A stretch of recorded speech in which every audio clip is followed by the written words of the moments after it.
திராவிட முன்னேற்ற கழகத்துடைய திரு கம்பம் செல்வேந்திரன் அவர்கள் நம்முடைய இணைப்பில் இருக்கிறார், முன்னாள் பாராளுமன்ற உறுப்பினர். திரு செல்வேந்திரன், உங்களுடைய கருத்துக்கள் இதை பத்தி தெரிஞ்சுக்கலாம் பாக்குறேன். திராவிட முன்னேற்ற கழகம் மிகப்பெரிய உயரத்தை தொற்றுகிறது, 99 இடங்களை கூட்டணியோடு சேர்ந்து பெற்றிருக்கிறது, மாற்று கருத்து இல்லை. ஆனால் அவர்களால் ஆட்சியை பிடிக்க முடியவில்லை. உங்களுடைய கடுமையான உழைப்பு, உங்களுடைய கடுமையான பிரச்சாரம், சமூக வலைதளங்கள்ல, ஊடகங்கள்ல, வெளியில எல்லா இடத்திலையும் கடுமையான பிரச்சாரம், ஒவ்வொரு ஊரா போய் கடுமையான பிரச்சாரம் பண்ணப்பட்ட போது திரு ஸ்டாலின் கடுமையான உழைப்பை காட்டினார்.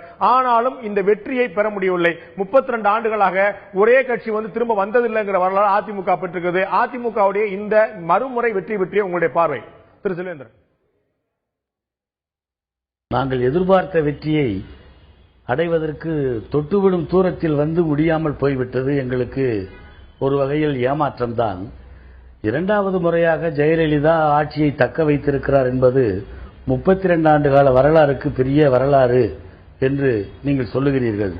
ஆனால் 1967க்கு பிறகே தமிழ்நாட்டின் அரசியல் கூட்டணி கட்சிகளை சேர்த்துக் கொண்டுதான் ஆட்சி கட்சியை வீழ்த்திய வரலாறாக வந்திருக்கிறது. 67இல் காங்கிரஸ் ஆட்சியை வீழ்த்துவதற்கு அண்ணா அமைத்த கூட்டணி காரணமாக இருந்தது. 77இல் கலைஞர் ஆட்சியை வீழ்த்துவதற்கு எம்ஜிஆர் அமைத்த கூட்டணி காரணமாக இருந்தது. 80இல் எம்ஜிஆரை வீழ்த்துவதற்கு கலைஞர் அமைத்த கூட்டணி காரணமாக இருந்தது. இந்த முறை அந்த மாற்றத்தை கொண்டு வர முடியாமல் போனதற்கு காரணம் சரியான கூட்டணி அமையவில்லை. மற்றவர்கள் மக்கள் நல கூட்டணி என்று போனவர்களை நாங்கள் பி டீம் என்று சொன்னோம். அது பி டீம் என்பதை மக்கள் புரிந்து கொண்டதால் தான் அவர்களுக்கு ஒரு இடமுமே தராமல் அவர்கள் சொன்னவர்கள் வரட்டும் என்று அதிமுகவுக்கு வாக்களித்திருக்கிறார்கள் என்று கருதுகிறேன். இன்னொன்றை மறந்துவிடக் கூடாது. ஒரு ஏறத்தாழ 100 இடங்களை பெற்று மாபெரும் எதிர்க்கட்சியாக மிக வலிமையாக சட்டமன்றத்திற்குள் திமுக நுழைவதும் 32 ஆண்டுகளுக்கு பிறகு ஏற்படுகிற ஒரு புதிய வரலாறு தான் என்று நான் கருதுகிறேன். நிச்சயமாக இரண்டுமே ஒரு புதிய வரலாறு தான், அப்படிங்கிற மாற்று கருத்து இல்ல.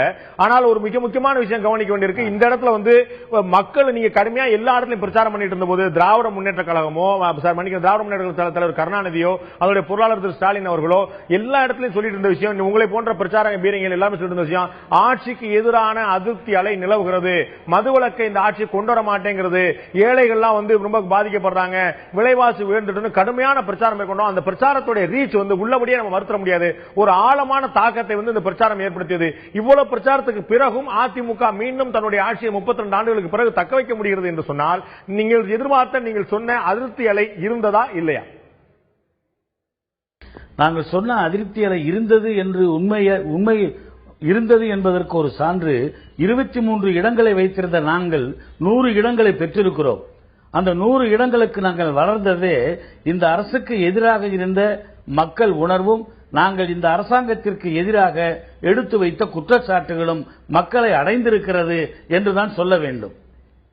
நீங்கள் சொன்ன குற்றச்சாட்டுகள் மக்களை சென்றடைச்சிருக்க அப்படிங்கிற மாற்றம் இல்ல. அந்த சென்றடைஞ்சதுக்கான சரியான பலன் உங்களுக்கு கிடைச்சிருக்கும். ஆனால் நீங்கள் ஆட்சிக்கு வந்திருக்க வேண்டும். ஆனால் ஆட்சிக்கு வர முடியல. இது ஒரு உங்களுடைய கூட்டம். 2 பேருமே ஒரு பிரச்சாரத்தை வைக்கும் போது இந்த 2 பேர்ல யார் சொல்றத மக்கள் ஏற்கிறாங்க, யார் சொல்றத மக்கள் நம்புறான்னு பார்க்கும்போது உங்களுடைய பிரச்சாரத்தை உங்க வலிமையான பிரச்சாரம் யாருக்கு இருந்து சொன்னா அரசியல் விமர்சனம் எல்லாருமே சொல்லுவாங்க, வலிமையான பிரச்சாரத்தை, தீவிரமான பிரச்சாரத்தை எல்லா விதமான தளங்களையும் அனைத்து முனைகளிலிருந்து ஒரு தாக்கத்தையும் தாக்குதலையும் ஏற்படுத்தி திராவிட முன்னேற்ற கழகம் அந்த அளவுக்கு கடுமையான தாக்கத்தையும் தாக்குதலையும் அதிமுக பிரச்சாரம் ஏற்படுத்தி அரசியல் விமர்சனம் சொல்லுவாங்க. அப்படி இருந்தும் கூட ஆட்சியை பிடிக்கவில்லை என்று சொல்லும் போது உங்களுடைய கருத்துக்களை விட அதிமுக கருத்துக்கள் மக்களால் அதிகமாக ஏற்கப்பட்டு பார்க்கணும். எங்களை விட கொஞ்சம் அதிகமாக மக்களிடம் சென்றிருப்பதாக எடுத்துக்கொள்ளலாம். ஆனால் பிரச்சாரம் மட்டும்தான் அதிமுகவின் வெற்றிக்கு காரணம் அல்ல. அதுக்கு பல காரணங்கள் இருக்கிறது. இது ஒன்றை மட்டுமே வைத்துக் கொண்டு அது அதிமுக வெற்றிக்கு அதுதான் காரணம் என்று சொல்ல முடியாது. அண்ணா திராவிட முன்னேற்ற கழகத்துடைய பிரமுகர்கள் திரு கூப்பா கிருஷ்ணனோ திரு நாஞ்சில் சம்பவத்தோ அவர்களெல்லாம் குறிப்பிடும் போது, திரு அன்வர் ராஜா அவர்களெல்லாம் குறிப்பிடும் போது சட்டமன்றத்தில் இதற்கு முன்னால் திமுக ஒரு ஆக்கப்பூர்வமான எதிர்க்கட்சியாக செயல்படவில்லை. நாங்கள் எதிர்க்கட்சியாக இருந்தபோது 60 சட்டமன்ற உறுப்பினர்களும் கூட அவர்கள் சஸ்பெண்ட் செய்யப்பட்ட, இடைநீக்கம் செய்யப்பட்ட போது தனிப்பெரும் தலைவியாக எங்களுடைய தலைவி வந்திருந்தாங்க திரு நாஞ்சில் சம்பத் அவர்களெல்லாம் குறிப்பிட்டாங்க. அதுபோல திராவிட முன்னேற்ற கழகம் ஆக்டிவான எதிர்க்கட்சியாக செயல்பட குற்றச்சாட்டு வைத்தார். இந்த முறை ஒரு வலிமையான எதிர்க்கட்சியாக 234 இடங்களில் கிட்டத்தட்ட சரிபாதி இடங்களில் திராவிட முன்னேற்ற கழக கூட்டணி பெருமடியும் போது ஒரு ஆக்டிவான எதிர்க்கட்சிகளா நீங்க செயல்படுவீங்களா? உங்களுடைய ஒரு பிரையாரிட்டியா, உங்களுடைய முன்னுரிமைகளா எந்தெந்த விஷயங்களா இருக்கும்?